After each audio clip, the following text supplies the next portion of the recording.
បាត់ត្រាមកតទៅបាទគាត់ចាំនេះ3អង្គនេះទៅអូទាំងអស់សិតថាមេស្កខ្លាហានហ្នឹងមានថ្ងៃនេះដោយសារព្រះអង្គ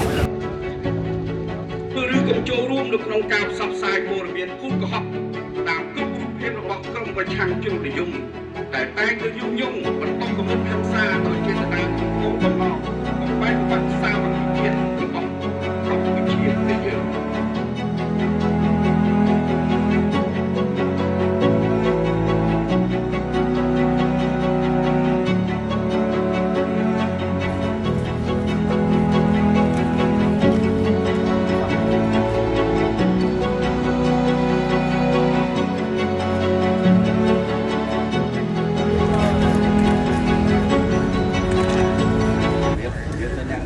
បាត់ត្រាមកតជួយបាទគាត់ចាំនេះ3អង្គនេះទៅ